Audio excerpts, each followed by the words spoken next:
Hello my lovely friends, welcome back to my channel tricky जैस। आज हम पढ़ने वाले हैं square and square root. Topic पर आने से पहले मैं इतना बता देती हूँ कि अगर आपको स्क्वायर 20 तक आते हैं तो आप बहुत ज़्यादा लक्की हो, क्योंकि आपकी कैलकुलेशन बहुत ज़्यादा आसान, ईजी, फास्ट होने वाली है। ठीक है, चलो कोई बात नहीं, बाकी हम जो पढ़ने आए हैं उस पर ध्यान देते हैं। स्क्वायर और स्क्वायर रूट का क्या मतलब है? देखो, स्क्वायर का मतलब है, वैसे तो आपको पता होगा ज्योमेट्री में स्क्वायर एक ऐसा बॉक्स होता है जिसकी चारों भुजाएं जो होती हैं यानी कि 4 साइड्स इक्वल होती हैं। उसी तरह अलजेब्रा में क्या होता है स्क्वायर, जैसे कोई नंबर है, मान लो x है, x के ऊपर हमने ये 2 लगा दिया, ठीक है? x के ऊपर हमने क्या करा, 2 लगा दिया, तो इसको बोलते हैं स्क्वायर। अब x की जगह कोई भी नंबर हो सकता है, जैसे मान लो 10 ही है, ठीक है? तो 10 के ऊपर अगर हमने 2 लगा दिया तो उसको बोला जाता है स्क्वायर। और स्क्वायर रूट का मतलब ये होता है कि कोई नंबर है, जैसे x है, x के ऊपर ये लग गया, जिसको अंडर रूट भी कहते हैं, इसी को स्क्वायर रूट कहते हैं। क्योंकि ये जो अंडर रूट होता है, अंडर रूट के अगर यहाँ पे 3 लगा दूं तो ये बन जाता है क्यूब रूट, ठीक है? लेकिन अभी ये 3 नहीं है, तो ये होगा स्क्वायर रूट, यानी कि ये जो अंडर रूट होता है ये स्क्वायर यानी कि 2 को बताता है, ठीक है? अब बात करते हैं डेफिनेशन की। डेफिनेशन लिखा है, any natural number P. Natural number क्या होता है? नेचुरल नंबर को बोला जाता है काउंटिंग नंबर। काउंटिंग नंबर का मतलब ये है जिसको हम काउंट कर सकते हैं, जैसे इनकी गिनती स्टार्ट होती है 1 से, 1 2 3 एंड सो ऑन इनफिनाइट, यानी कि चलती ही जाती है, इसका एंड कहाँ होगा हम नहीं जानते, ठीक है? उसको बोलते हैं नेचुरल नंबर। नेचुरल नंबर क्या हो गया? Counting number. नेचुरल मतलब नेचुरली अवेलेबल है, यानी कि आप अपने आस-पास कोई चीज़ उठा के बता सकते हो कि ये 1 है, ये 2 है, ठीक है? दूसरा लिखा है पी, पी से इसको डिनोट किया गया है। आगे, which can be represented as x square. X square यानी कि जैसे हमने 16 दिया हुआ है, 16 को हम तोड़कर क्या लिख सकते हैं? 4 का स्क्वायर लिख सकते हैं। 4 का स्क्वायर यानी कि 4 इंटू 4। आपको पता ही होगा कि 4 चौके कितने होते हैं? 16 होते हैं। तो 16 को हम तोड़ सकते हैं। अच्छा, हमें कैसे पता होता है कि हम 16 को तोड़ सकते हैं? स्क्वायर नंबर में, या क्यूब रूट में, कुछ भी कह लो। देखो, हमें जब भी पता होता है, जब भी, या फिर हम बोलते हैं कि जब भी हम तोड़ने की बात करते हैं, तो हम हमेशा प्राइम फैक्टराइजेशन की बात करते हैं। यानी कि अगर हम 16 को तोड़ना चाहें, तो सबसे पहले छोटे नंबर से ट्राई करते हैं। जैसे 2 अठे 16, 2 चौके 8, 2 दूनी 4, 2 एकम 2, ठीक है? फिर ये पेयर पेयर बनाए जाते हैं, 2 और 2, ये हो गए 2 और ये 2, और ये आ गया 2 इंटू 2 कितना आ गया? 4 आ गया। यानी कि हमारे पास एक ऐसा नंबर आ गया है जिसका अगर हम स्क्वायर करेंगे तो वो क्या आएगा? 16 आएगा, ठीक है? ये मतलब होता है इसका। तो हमने क्या बोला कि नेचुरल नंबर कोई भी p है, अगर हम उसको तोड़ के एक्स स्क्वायर तोड़ के लिख सकते हैं, ये सिंपल बोलें कि किसी भी बड़े से बड़े नंबर को अगर हम तोड़ सकते हैं, ठीक है? जिसको कि हम कैसे तोड़ सकते हैं? स्क्वायर में तोड़ सकते हैं, तो वो क्या होगा? हमारा स्क्वायर नंबर कहलाया जाएगा। यानी कि ये जो 16 है हमारा, ये स्क्वायर नंबर है। या फिर एक चीज़ और बता देती हूँ, स्क्वायर की बात करें या परफेक्ट स्क्वायर की बात करें, दोनों एक ही बात है, ठीक है? तो इसमें कन्फ्यूज़ मत होना कि स्क्वायर है या परफेक्ट स्क्वायर है।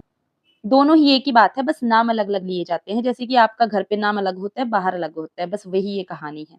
आगे लिखा है, where x is a natural number.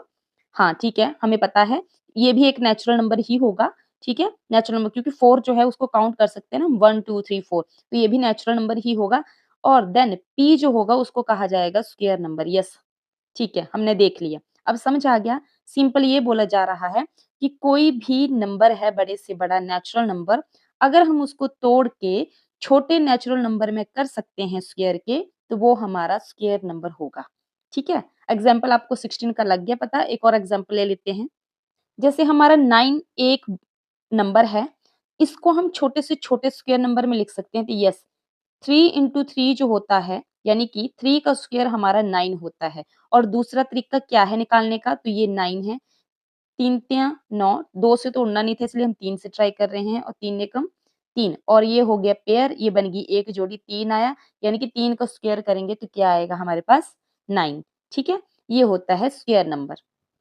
अब क्या लिखा है, properties of square number. Square number की बहुत सारी प्रॉपर्टीज हैं, कुछ करने की जरूरत है और कुछ नहीं है, तो हम वही करेंगे जो हमारे एग्जाम पॉइंट ऑफ व्यू से इंपॉर्टेंट है। और अब तो आपको पता चल ही गया है कि हमारा पंचायत सचिव एग्जाम जो है वो भी सेम ही है पटवारी की तरह, तो अगर किसी ने भर रखा है तो उनके लिए ये बढ़िया हो जाएगा, ठीक है? तो क्या लिखा है, square number square number ending with 0, 1, 4, 5, 6, 9 only rather than 2, 3, 7, 8। ये क्या मतलब हुआ? मतलब ये कि जो स्क्वायर नंबर है हमारा फाइनल, जैसे कि अभी हमने क्या बोला था, 16 की बात की थी और एक की थी हमने 9 की बात। तो 16 का जो एंड वाला नंबर है और 9 का जो एंड वाला नंबर है, 9 तो सिंगल ही नंबर है तो एक ही माना जाएगा। तो ये दोनों ही एंड में क्या है, एक तो 6 और एक 9 है। जैसे कि आप यहाँ पे देख रहे हो 6 भी है और 9 भी है। तो ये जो हमारे होंगे नंबर जिनके एंड में इनमें से कोई भी नंबर होगा तो वो स्क्वायर नंबर कहलाया जाएगा। और अगर किसी नंबर के एंड में 2, 3, 7, 8 देखने को मिल रहा है तो वो स्क्वायर नंबर नहीं होगा, ये गारंटी है।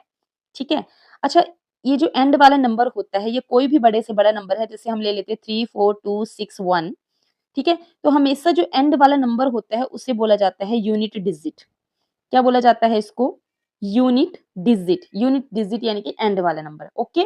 अब याद रखना। अब हम एक और एग्जांपल लेते हैं किसी क्वेश्चन में।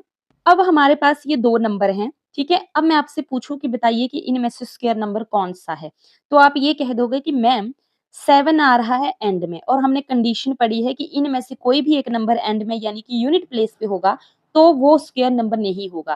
तो ये तो नहीं है, ठीक है? और इनमें से कोई भी नंबर यूनिट प्लेस पे होगा, तो वो होगा स्क्वायर नंबर, तो इसको हम मान सकते हैं। लेकिन एक बहुत ज़्यादा इम्पोर्टेंट चीज़ सुनो, अगर ये नंबर नहीं है, ये तो गारंटी है कि ठीक है, ये स्क्वायर नंबर नहीं होंगे। लेकिन ये नंबर है, तो ये हम गारंटी नहीं ले रहे हैं कि स्क्वायर नंबर होंगे। मतलब हो सकते हैं, लेकिन ये हमारी पहली कंडीशन है। यानी कि अगर हमें ऑप्शन दिख रहे हैं 4 और उनके एंड में ये कोई भी नंबर मिल रहा है, तो इसका मतलब ये है कि ये स्क्वायर नंबर हो सकता है। अब है कि नहीं, इसके लिए बहुत सारी कंडीशंस हैं, जो कि हमने फॉलो करनी है। लेकिन पहली कंडीशन फुलफिल हो रही है, तभी हम दूसरी कंडीशन पे जाएँगे। ठीक है? तो अब देखो पहली कंडीशन हमारी क्या है कि ये जो लास्ट वाला नंबर है यूनिट प्लेस उसमें इनमें से कोई एक नंबर होना चाहिए। है? तो ठीक है, तो हम नेक्स्ट लगाएँगे। नेक्स्ट होती है कि ये जो पीछे वाला नंबर होता है, एक नंबर पीछे यानी कि ये जो टेंस वाला नंबर होता है, ये हमेशा इवन नंबर होना चाहिए। इवन नंबर क्या होते हैं? इवन नंबर वो होते हैं जो 2 से कट जाते हैं। तो ये 6 कटता है, यस, तो दूसरी कंडीशन भी हमारी फुलफिल होगी। फिर हम तीसरी कंडीशन पे जाएँगे। तीसरी कंडीशन में डिजिटल सम करते हैं। वैसे मैं डिटेल में बताने वाली हूँ आपको एंड में, लेकिन सुनो, डिजिटल सम ये होता है कि हमें इनको सिंगल-सिंगल डिजिट को प्लस करना होता है और तब तक प्लस करते हैं जब हमारे पास एक फाइनल वैल्यू नहीं आ जाती। ठीक है? उसका भी एक रूल है, तो वो हम पढ़ेंगे। और डिजिटल सम अगर आपको नहीं करना हो, तो उसकी जगह तीसरी कंडीशन हम लॉन्ग डिवीज़न मेथड भी लगाते हैं, वो भी मैं आपको बताऊँगी नेक्स्ट वीडियो में, ठीक है? लेकिन फिलहाल ये जान लो कि हमें 3-4 कंडीशन फॉलो करनी पड़ती है और अगर इनमें से कोई नंबर है, वो तो पहले ही ऑप्शन से बाहर हो जाता है, ठीक है? तो ये याद रखना बहुत ज़्यादा इम्पोर्टेंट पॉइंट है, बाकी हम क्वेश्चन करते हैं आगे तो आपको पता चल जाएगा। ये क्वेश्चन है, वैसे तो आपको इतना बड़ा क्वेश्चन नहीं आएगा, लेकिन हम मज़े के लिए कर रहे हैं, ऐसे मान लो आप, ठीक है? लेकिन इससे पहले एक बात सुनो, मैंने आपको कहा कि ये नंबर होंगे, ठीक है? तो ज़रूरी नहीं है कि परफेक्ट स्क्वायर हों। तो मैं आपको एक एग्ज़ाम्पल बताती हूँ, जैसे ये एक है 14 और एक है 64। तो मुझे आप ये बताओ कि 64 किसी का स्क्वायर होता है? यस, होता है। 8 का स्क्वायर होता है, ठीक है? और यूनिट प्लेस इसका 4 था। इसका भी यूनिट प्लेस 4 है, लेकिन ये किसी का भी स्क्वायर नंबर जो होता है, वो नहीं होता है। इसका मतलब यही हुआ ना कि ये होंगे तो परफेक्ट स्क्वायर तो होगा, लेकिन पक्का होगा गारंटी नहीं दे सकते, तो हमें दूसरी कंडीशन और तीसरी कंडीशन लगानी ही पड़ेगी, ठीक है? अब ये कंडीशन हम बोल रहे हैं तो इसी क्वेश्चन पे अप्लाई करेंगे, ठीक है? तो पहली कंडीशन हम क्या चेक करेंगे? तो पहली कंडीशन, ये 3 कंडीशनें मैंने लिख दी हैं। डिजिटल सम के अलावा आप लॉन्ग डिवीज़न मेथड भी लगा सकते हो, लेकिन वही बात है कि हमें जो ईज़ी लगेगा हम वही करेंगे, ठीक है? तो पहली कंडीशन क्या चेक करनी है हमने? पहली कंडीशन हम चेक करेंगे कि लास्ट वाले यूनिट डिजिट वही है जो हमने पढ़ा है, यानी कि 2, 3, 7, 8 के अलावा है क्या? तो यस, इसमें 4 है, तो पहली कंडीशन तो हमारी फुलफिल होगी। दूसरी कंडीशन चेक करेंगे कि 10th डिजिट जो है वो इवन नंबर है, यानी कि 2 से कट रहा है, तो 10th डिजिट हमारा 8 है और 8 हमारा 2 से कटता है, तो यस, ये भी होगी। अब हम डिजिटल सम चेक करेंगे और ये बताएँगे कि क्या ये एक परफेक्ट स्क्वायर है या नहीं है, ठीक है? तो डिजिटल सम कैसे करते हैं? सभी नंबर को प्लस करना है हमने। डिजिटल सम का मतलब यही था कि ये सारे ही नंबर हैं उनको इस तरीके से अलग लिखना है, ठीक है? एक-एक नंबर को प्लस करेंगे और एक-एक नंबर को प्लस करने के बाद हमारे पास 65 आएगा।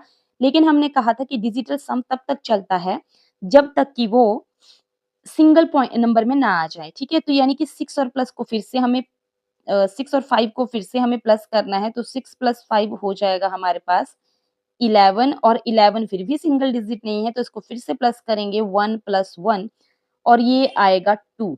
अब मेरी बात सुनो, डिजिटल सम का रूल थोड़ा अलग है। डिजिटल सम का रूल ये कहता है कि अगर आपके परफेक्ट स्क्वायर के नंबर को जब हम सॉल्व करते हैं डिजिटल सम में, तो एंड में जो होगा वो या तो 1 आएगा या 4 आएगा, या 7 आएगा, या 9 आएगा और इन चारों के अलावा कोई भी नंबर होगा, यानी कि यही ये बचते हैं, कोई भी नंबर होगा तो वो परफेक्ट स्क्वायर नहीं माना जाएगा, ठीक है? तो देखते हैं हम यहाँ 1, 4, 7, 9 में से कोई है और एक चीज़ याद रखना, जो छोटे वाले नंबर होते हैं ना वही याद कर लिया करो, अगर ये नहीं दिख रहे हैं, इनके अलावा कोई और नंबर दिख रहा है तो वो नहीं होगा, ये ऐसे मान लो, ठीक है? तो ये बड़े वाले नंबर याद करने की ज़रूरत नहीं होती है। 1, 4, 7, 9 नहीं है सॉल्व करने के बाद, ठीक है? तो ये परफेक्ट स्क्वायर नहीं है, ओके? परफेक्ट स्क्वायर नहीं है, ठीक है? लगा पता हमने क्या किया, पहले हमने यूनिट डिजिट चेक किया, फिर हमने टेंस डिजिट चेक किया कि इवन नंबर है या नहीं है, फिर हमने डिजिटल सम चेक किया। अब डिजिटल सम का रूल तो मैंने आपको बता दिया, लेकिन हम फिर से एक बार बात करेंगे, तो डोंट वरी, ओके? अब ये जो मैंने टेबल शेयर कर रखा है, ये बहुत ज़रूरी है। इससे रिलेटेड मैंने पॉइंट ये आपको लिख दिए हैं, ठीक है? ये आप बाद में पढ़ लेना, लेकिन मैं आपको समझा देती हूँ। हमने आपको क्या बोला था कि परफेक्ट स्क्वायर नंबर जो होते हैं, उनके एंड में क्या आता है 1, 4, 5, 6 और 9, ठीक है? तो अब यहाँ पे आप चेक करो, यहाँ पे मैंने 1 का 31, 61, 11, 41, 71 मतलब 70 सॉरी इन सब के टेबल लिखे हुए हैं, ज़रा चेक करो। 1 yes, 4 yes, 9 yes, 6 yes, 5 yes, फिर से आ गया 6, 9, 4, 1 देखो इन सब में यही है और इसमें भी यही है, देखो 1, 4, 9, 6, 5, 6, 9, 4 मतलब उल्टा चल पड़ रहा है। 5 5 से एक साइड को ऐसे चल रही है गिनती और एक साइड को ऐसे चल रही है गिनती। ढंग से देखो इसमें फिर से सेंटर में 5 है, इसके इस साइड को पहले 6, 9, 4, 1 फिर नीचे को 6, 9, 4, 1 ऐसे ही चलेगी सब में गिनती, चाहे आप कोई भी टेबल उठा लो। तो ये तो हमने देख लिया कि यस, परफेक्ट स्क्वायर नंबर के एंड में 1, 4, 5, 6, 9 ही होते हैं। दूसरी बात, ये जो ज़ीरोज़ होते हैं ना, ये हमेशा इवन नंबर में होते हैं। इवन नंबर में यानी कि 2, 4, 6, 8, 10 ये सारे इवन नंबर होते हैं। इवन नंबर वो होते हैं जो 2 से कट जाते हैं। अब इसका मतलब ये नहीं कि 2 लिखा होगा, नहीं। 2 का मतलब है कि 2 ज़ीरो होंगी, 4 ज़ीरो होंगी, 6 ज़ीरो होंगी, ठीक है? मतलब जोड़ी-जोड़ी पूरी बनेगी। एक भी ज़ीरो एक्स्ट्रा नहीं बचने वाला है परफेक्ट स्क्वायर में, ये बात है, ठीक है? अगर आपको कहीं पे ऑप्शन में ए, बी, सी, डी ऑप्शन में 3 ज़ीरो दिख रही हैं, तो उसको पहले ही कट कर देना है आपको कि यहाँ पे 1 ज़ीरो एक्स्ट्रा बच रही है, तो ये परफेक्ट स्क्वायर नहीं हो सकता। ओके, ये बात थी।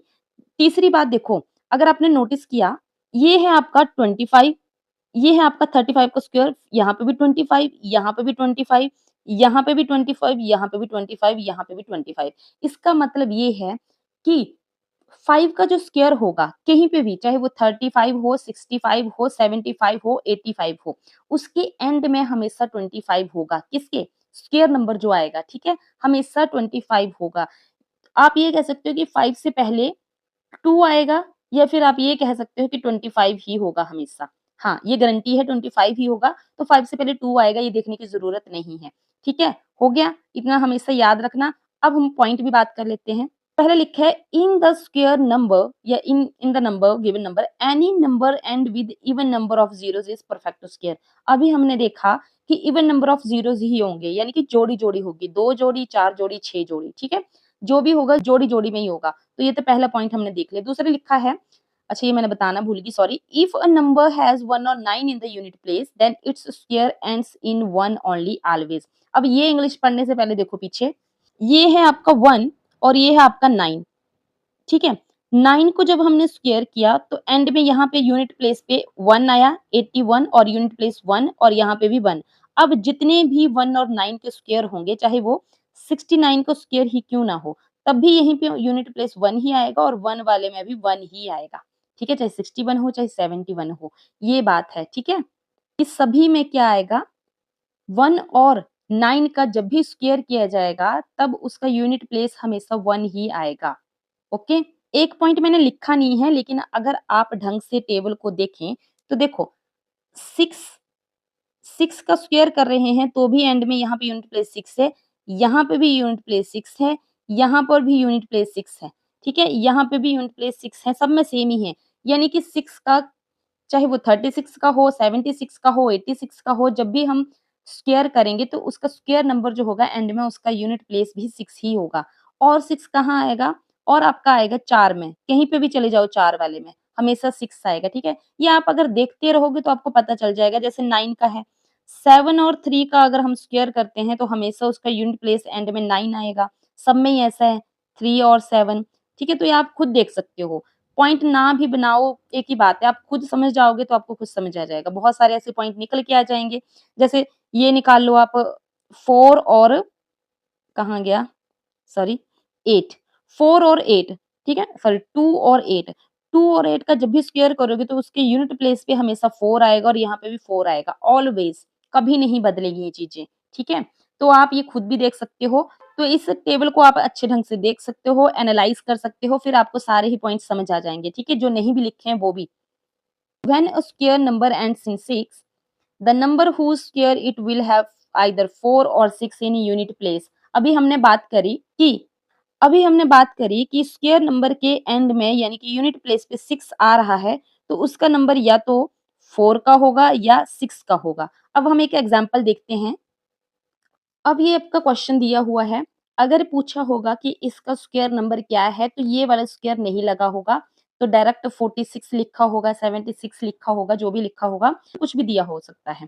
तो देखो, हमें पता है कि अगर किसी स्क्वायर नंबर के यूनिट प्लेस पे 6 है, ठीक है? तो जिस नंबर का वो स्क्वायर होगा, उसके यूनिट प्लेस पर या तो 4 होगा या तो 6 होगा और कोई भी नहीं होगा। इसका मतलब ये 8 वाला पहले ही कट गया, यहाँ पे भी 8 है तो ये भी डायरेक्ट कट गया, तो हमारे पास 2 ही ऑप्शन बचे हैं, ठीक है? अब दोनों ऑप्शन बचे हैं तो दोनों को आप क्या कर सकते हो, चेक कर सकते हो। कैसे चेक करोगे? या तो आप इसको तोड़ लो या फिर आप ऐसे कर सकते हो कि नहीं इसको तोड़ना ही पड़ेगा, ठीक है? आप इसको क्या करोगे, प्राइम फैक्टराइजेशन मेथड करोगे, फिर आपको पता चल जाएगा कि किसका स्क्वायर है, या फिर आप एक काम कर सकते हो कि इसको डायरेक्ट मल्टीप्लाई कर सकते हो। 46 को 2 बार मल्टीप्लाई करो तो भी आपके पास आंसर आ ही जाएगा कि किसका है ये, ठीक है? चौथा पॉइंट आपके पास ये है कि if the last digit of square number is 5 then second last digit is always 2। इसको लिखने का तरीका अलग है, आप सीधा ऐसे याद रख सकते हो कि 25 इकट्ठा ही होता है, ठीक है? ये कभी अलग नहीं होता है और ये हमेशा 5 के स्क्वायर में ही आएगा, ओके? अच्छा, एक क्वेश्चन ऐसे ही दिमाग में आ गया, जैसे मान लो आपके पास एक क्वेश्चन है 3 4 2 6 6। अगर आपसे पूछा जाए कि ये एक स्क्वायर नंबर है, ठीक है? आप पूरे नंबर को मल्टीप्लाई करके नहीं देखोगे, आप लास्ट वाले नंबर का स्क्वायर करोगे, तो लास्ट वाले नंबर का स्क्वायर होगा 6 इंटू 6 36 और इसका जो यूनिट डिजिट है वो क्या है? ये है। तो आपसे यूनिट डिजिट पूछा जाएगा ऐसे नंबरों का, तो आप सिर्फ लास्ट वाले नंबर का ही स्क्वायर करोगे, ठीक है? और ये आपका आ गया यूनिट डिजिट 6, ठीक है? अब ये है property of digital sum of perfect square. Digital sum और मतलब इस प्रॉपर्टी को जानना क्यों ज़रूरी है? क्योंकि आपको पता है कि जब हमें कोई नंबर दिया होगा और ये पूछा जाएगा कि ये एक परफेक्ट स्क्वायर है या नहीं है, तो उसके लिए हमें डिजिटल सम करना आना चाहिए और उसकी प्रॉपर्टी जो है वो बिल्कुल याद रखनी पड़ेगी। जैसे हमने पीछे बात की थी वैसे यहाँ पे भी सुनो, लिखा है कि digital sum of any perfect square will always be 1479। मतलब जब हम किसी भी नंबर का डिजिटल सम करेंगे तो उसके एंड में अगर 1479 आ रहा है तो वो परफेक्ट स्क्वायर होगा। लेकिन होगा या नहीं होगा ये भी हम पक्का नहीं बोल पाएंगे। ये कंडीशन है यार, क्योंकि कुछ केसेस में ऐसा होता है, मैक्सिमम केसेस में तो होगा, पक्का है। लेकिन कुछ केसेस में ऐसा होता है कि हम नहीं बता सकते पक्का कि स्क्वायर नंबर है या नहीं है। तब हम एक काम कर सकते हैं, तब हम कर सकते हैं आप अपना लॉन्ग डिवीजन मेथड या प्राइम फैक्टराइजेशन मेथड उस पे अप्लाई, ठीक है? तो आपके लिए जो भी बन सकता है वो करेंगे, मतलब शॉर्ट ट्रिक मिलती है इसकी कोई बड़ी ऐसी तो मैं बताऊँगी। वैसे भी इसकी 3 या 4 वीडियो आएँगी टोटल, तो आप मेरे साथ बने रहें, आपके लिए जितना ईज़ी करवा सकती हूँ कोशिश करूँगी, ठीक है? लेकिन दूसरी कंडीशन सुनिए, ये नंबर आएँगे अगर एंड में, ठीक है? डिजिटल सम करने के बाद जब एक सिंगल नंबर बच जाता है, तो इनमें से कोई भी नंबर आएगा तब तो गारंटी है कि वो परफेक्ट स्क्वायर नहीं होगा। जी हाँ, तो ये आएँगे तब तो आँख बंद करके आपको ये करना है कि हाँ जी, यहाँ ये परफेक्ट स्क्वायर नहीं है, ठीक है? लेकिन ये जब आते हैं तो ये हो भी सकते हैं, नहीं भी हो सकते हैं, इसके लिए हमें कुछ कंडीशंस फॉलो करनी पड़ती हैं। हम एक एग्ज़ाम्पल लेते हैं, 1296 अब ये है परफेक्ट स्क्वायर कि नहीं है? ये छोटा-सा नंबर है, ठीक है? बड़े नंबर में हमने बोला था कि 3-4 कंडीशन आपको फॉलो करनी है। इसमें आप क्या कर सकते हो, अब वहाँ पे पहली कंडीशन यूनिट प्लेस वाली तो अप्लाई हो रही है, दूसरी नहीं हो रही है। दूसरी नहीं हो रही है तो इसका मतलब हमें वैसे भी चेक करना ही पड़ेगा कि ये एक परफेक्ट स्क्वायर है या नहीं है और दूसरी अगर होती तो भी हमें चेक करना पड़ता, तो फ़र्क नहीं पड़ता है कुछ ख़ास, ठीक है? तो 1296 सबसे पहले इसका डिजिटल सम करो और आपके पास कोई भी नंबर आता है ना, आप डायरेक्ट उसका डिजिटल सम कर दिया करो अगर आपके पास यूनिट डिजिट मिल रहा है तो। ठीक है? यूनिट डिजिट ये क्या बताता है कि परफेक्ट स्क्वायर हो सकता है, नहीं हो सकता है, तो फिर आपको डिजिटल सम करना है। सेकंड कंडीशन अगर आप नहीं भी लगाओगे तो भी कोई दिक्कत नहीं है। तो इनको प्लस करो, तो ये प्लस करके आए 18 और 18 को फिर से हमें प्लस करना पड़ेगा 1 + 8 तो ये आएगा 9। अब सुनो 9 हमारा परफेक्ट स्क्वायर है ये बताता है, ठीक है? जी हाँ, यहाँ पे ऑप्शन में है तो हम कह सकते हैं कि परफेक्ट स्क्वायर है, लेकिन हमने कहा कि हम पक्का भी नहीं बोल सकते हैं और अगर हम पक्का भी नहीं बोल सकते हैं तो हम एक चीज़ और डाउट क्लियर करने के लिए इसका प्राइम फैक्टराइज़ेशन मेथड अप्लाई करेंगे इस पर, ठीक है? तो एंड में 6 है तो हम 2 से ट्राई कर सकते हैं, 2 2 छक्के 12, 2 चौके 8 और 2 अठे 16, 2 तें 6 ये क्या था? 4 था हाँ, 2 दूनी 4, 2 चौके 8 2 एकम 2, 2 छक्के 12, 2 दूनी 4, 2 अठे 16, 2 एकम 2, 1 है तो आप 3 से ट्राई कर सकते हो, 3 दूनी 6, 3 सते 21 और 3 27, 3 तियां 9, 3 एकम 3। अब इसकी पेयर बनाने की कोशिश करो, ये आएगा आपका 2 1 और ये 2 एक जोड़ी ये हो गई और एक जोड़ी ये हो गई और एक ये जोड़ी हो गई। यानी कि ये आया 2 मल्टीप्लाई 3 मल्टीप्लाई 3 और आगे 2 दूनी 4 3 तियां 9 4 इंटू 9 9 चौके 36 इसका मतलब ये है कि ये 36 का क्या है? स्क्वायर है, ठीक है? वैसे भी 6 हमें पता है कि जब हम 6 को डबल करेंगे, यानी कि मल्टीप्लाई करेंगे तो 36 आएगा, तो 6 और 6 मैच भी कर रहा है, तो आपके लिए ईज़ी है। बाकी आप इसको मल्टीप्लाई करके देखोगे 36 को 2 बार, तो भी आपको पता चल ही जाएगा, ठीक है? तो हम बोल सकते हैं कि 36 का क्या है? स्क्वायर नंबर है। देखो, आपको कुछ भी पूछा जा सकता है क्वेश्चन में, या तो आपको क्वेश्चन ऐसा हो सकता है कि 1296 जो है, वो एक परफेक्ट स्क्वायर है कि नहीं है? तो हमने बता दिया कि जब हमने 9 सॉल्व करा था तो हमने उसी से बता दिया कि हाँ, एंड में आया है ये डिजिटल सम करके तो है। और अगर ऐसा पूछा हो कि किसका स्क्वायर है, ठीक है? किसका ये परफेक्ट स्क्वायर है तो हम ये फैक्टर अप्लाई करके भी बता सकते हैं कि किसका स्क्वायर है। तो करने के बहुत सारे तरीके हैं। जब हम क्वेश्चन पे आएँगे, क्वेश्चन करवाएँगे, तब हम जितना ईज़ी हो सकता है उतना करेंगे। लेकिन सबसे ईज़ी मेथड यही होता है कि आप डिटेल में कर लो, ठीक है? स्पीड अच्छी होगी तो डिटेल में करने के लिए भी टाइम नहीं लगेगा। डिटेल में करने से हमें एक फ़ायदा हो जाता है, हम डाउटफुल नहीं रहते हैं, ठीक है? और डिटेल्ड मेथड जो होता है वो कभी भी गलत नहीं होता, ओके? तो फिलहाल आज के लिए इतना ही और नेक्स्ट वीडियो हम लेके आएँगे इसी टॉपिक से अभी 3-4 वीडियो चलेंगी तो होप सो आपको पसंद आएगा और बीच में मैं वीडियो नहीं लेके आई हूँ, लेट लेके आई हूँ क्योंकि मैं बहुत दिनों से बीमार चल रही थी, तो उसके लिए I am really very sorry और चलो हम नेक्स्ट वीडियो में मिलते हैं, टाटा।